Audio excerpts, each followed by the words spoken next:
అయ్యో పడుతుంది వాయిస్ అన్న అన్న ఏం ప్రాబ్లం లేదు కదా నేను మొత్తం నువ్వు కట్ చేసి మళ్ళీ ఆనియన్స్ ఇది టమోటాస్ వేసినప్పుడు hi guys welcome to our channel Sindhu talks and vlogs. యాక్చువల్గా ఈ వీడియో 1 మంత్ అగోదనమాట. బట్ నేను ఇప్పుడు మన ఛానల్లో పోస్ట్ చేస్తున్నాను. నేను ఈ వీడియో పెట్టడానికి రీజను మా ఫ్రెండ్ కాల్ చేసి చెప్పేంత వరకు నాకు తెలీదు. తను కాల్ చేసి ఆడే నువ్వు తీసిన వీడియో పోస్ట్ చేసేవా లేదా అని అనింది. సో నాకు గుర్తు రాలేదు. తను చెప్పిన తర్వాత నేను క్లిప్స్ ఉన్నాయా లేదా అని చూసుకుంటే అన్ని క్లిప్స్ ఉన్నాయి లక్కీలీ. సో అందుకే ఈ వీడియో అయితే తీస్తున్నాను అనమాట. యాక్చువల్గా ఇది నేను ఇంటర్వ్యూకి వెళ్ళిన తర్వాత సెలెక్ట్ అవ్వాలి అని చెప్పి అమీర్పేటలో ఉన్న వినాయక స్వామి టెంపుల్కి వెళ్దామని చెప్పి అనుకున్నాము. సో అమీర్పేటలోనే నా బీటెక్ ఫ్రెండ్స్ ఉంటారు, మా నెల్లూరు వాళ్ళే. సో వాళ్ళు నాకు రూమ్కి రమ్మని చెప్పారనమాట. సో ఎలాగో పక్కనే టెంపుల్ ఉంటుంది కాబట్టి అక్కడ తినేసి ఫ్రెష్ అయిపోయి వెళ్దాం అనుకొని చెప్పి వచ్చాను. తీరా ఇక్కడికి రాగానే వీళ్ళు నా దగ్గర చికెన్ చేపించారనమాట. సో నేను ఫస్ట్ టైం చికెన్ చేయడం, నాకు ఎలా చేయాలో కూడా తెలీదు. మా అమ్మ చేస్తే తినే టైప్ నేను. బట్ రూమ్లో యాక్చువల్గా 2 ఫ్రెండ్స్ ఉంటారు. ఒక అమ్మాయికి రొటేషనల్ వీక్ ఆఫ్స్ అనమాట. సో తను సండే కూడా వెళ్ళాల్సి వచ్చింది. అండ్ ఇంకొక ఫ్రెండ్ సండేనే నాకు లీవ్ దొరుకుతుంది, ఈరోజు నువ్వు చికెన్ చేయని చెప్పి నా దగ్గర ఫోర్స్ఫుల్గా చేపించింది అనమాట. యాక్చువల్గా తను ముస్లిం అమ్మాయి. తను చికెన్ చేస్తే చాలా టేస్ట్ బాగుంటుంది. బట్ తను చేయనని చెప్పింది. ఇంకా తప్పదు కదా, వచ్చాము. పైగా నా రూమ్మేట్ని కూడా తీసుకొచ్చాను. సో ఇంకా తన కోసం తప్పదన్నట్టు నేనే చికెన్ చేశాను. ఇన్ని మసాలాలు కూడా చూడడం ఇదే ఫస్ట్ టైం అనమాట.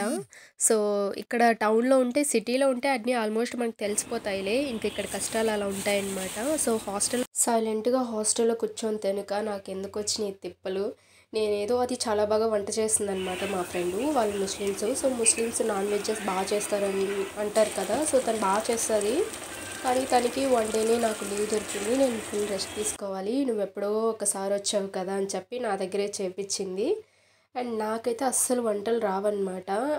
అమ్మ చేస్తే తినే టైప్ నేను. అలాంటిది ఇక్కడ హాస్టల్లో వీళ్ళు తను చెప్తా ఉందనమాట, ఇలా యాడ్ చేయాలా యాడ్ చేయని చెప్పి. బట్ నాకు వచ్చిన స్టైల్లో నేను చేసేసాను. అది టేస్ట్గా ఉంటుందా లేదా అని అది నెక్స్ట్ మ్యాటర్ అనమాట. ఫస్ట్ నేను కంప్లీట్ చేయగలుగుతాను లేదా అనేది ఈ వీడియో.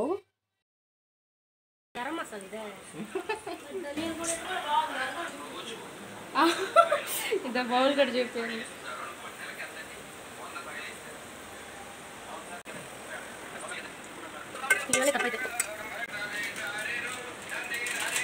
యాక్చువల్గా నేను కూడా వీళ్ళతో పాటే ఇక్కడ ఈ రూమ్లో ఉండాల్సిందాన్ని. బట్ హాస్టల్లోనే కొంచెం సేఫ్టీ ఎక్కువ ఉంటుంది, అలాగే టైంకి ఫుడ్ కూడా ఉంటుంది, కాంప్రమైజ్ అవ్వాల్సిన పని ఉండదని చెప్పి నేను హాస్టల్లో జాయిన్ అయిపోయాను అనమాట. వీళ్ళు మంత్లీ 3000 కట్టుకుంటారు ఇద్దరు కలిసి. చాలా తక్కువ అనమాట ఈ రూము, అటాచ్డ్ వాష్రూము. అండ్ ఇక్కడే వంట చేసుకుంటారు వీళ్ళు. సో నేను ఉప్పల్లో ఉండేది కాబట్టి నన్ను అప్పుడప్పుడు అమీర్పేటకి రమ్మంటారు. బట్ టు బీ హానెస్ట్ నాకైతే అమీర్పేటలో ఆ మెట్రో ఎటు సైడ్ దిగాలి ఎటు సైడ్ ఎక్కాలో కూడా తెలియదు అనమాట. సో అంత భయపడతాను నేను ఒక్కటే రావాలంటే. బట్ నాతో పాటు మా రూమ్మేట్ వచ్చింది కాబట్టి తన ధైర్యంతో వచ్చేసాను. ఇక్కడికి రాగానే మా ఫ్రెండ్ రూమ్కి తీసుకొచ్చిందనమాట. సో యాక్చువల్గా ఇది తినేసిన తర్వాత టెంపుల్కి వెళ్ళాలని చెప్పారు. బట్ నాన్ వెజ్ తిని మనం టెంపుల్కి వెళ్ళకూడదు కదా, తను ముస్లిం కాబట్టి తనకు అలాంటివి ఏమి ఉండవు. బట్ నేనైతే వంట చేసేసి తర్వాత ఫ్రెష్ అయిపోయి టెంపుల్కి వెళ్ళేసి వద్దామని చెప్పి ఆ తర్వాత తిందామని చెప్పి నేనైతే వెయిట్ చేస్తున్నాను మా ఫ్రెండ్ కోసం. అదైతే ఆకలికి వెయిట్ చేయక తినేస్తుంది బర్రె లెక్క.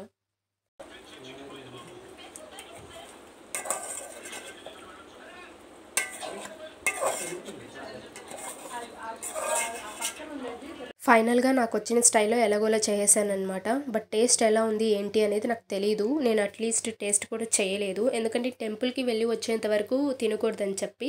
తను ఫైనల్ టచ్ పుదీనా యాడ్ చేయమని చెప్పింది. నాకు ఇలా పచ్చి ఆకులు యాడ్ చేయడం అంటే నాకు నచ్చదు. బట్ తను స్మెల్ బాగుంటుంది, టేస్ట్ బాగుంటుంది అని చెప్పేసరికి యాడ్ చేశాను అనమాట. ఇంట్లో అయితే యాక్చువల్గా మేము ఇలా ఏం యాడ్ చేయదు, మా అమ్మ సింపుల్గానే చేసేస్తుంది. బట్ మా అమ్మ చేసిన స్టైల్లో అయితే నేను చేయలేకపోయాను. ఏదో ట్రై చేద్దాం అనుకొని ఇంకేదో అయిపోయింది అక్కడ. బట్ మా ఫ్రెండ్ అయితే టేస్ట్ చేసి బాగుంది అని చెప్పింది. బట్ అది నిజమో అబద్ధమో తెలియదు. ఇంకా టెంపుల్కి అయితే వెళ్దామని చెప్పి తను కూడా ఫ్రెష్ అయిపోయింది, నేను కూడా ఫ్రెష్ అయిపోయి ఇద్దరం స్టార్ట్ అయిపోయాము. ఇది టెంపుల్ అనమాట. ఇది అమీర్పేటలో ఉంటుంది. బట్ ఏ ఏరియానో నాకు అంత ఐడియా లేదనమాట. సో వెళ్ళిన వెంటనే వర్షం అయితే స్టార్ట్ అయిపోయింది అక్కడ. ఇంకా ఉప్పలు ఎలా వెళ్ళాలి హాస్టల్కి అని చెప్పి భయపడ్డాం నేను మా ఫ్రెండు. బట్ పర్వాలేదు, వెంటనే ఆగిపోయింది. ఇక్కడ ఎంతమంది దేవుళ్ళు ఉన్నారంటే చాలామంది ఉన్నారు. ఒక్క టెంపుల్లోనే మనం అందరినీ దర్శించుకొని ప్రశాంతంగా కూర్చొని రావచ్చు. సో ఇంతే వీడియో. నచ్చితే లైక్ చేయండి. కొత్తగా ఎవరైనా చూస్తే నా ఛానల్ సబ్స్క్రైబ్ చేసుకోండి. Bye bye.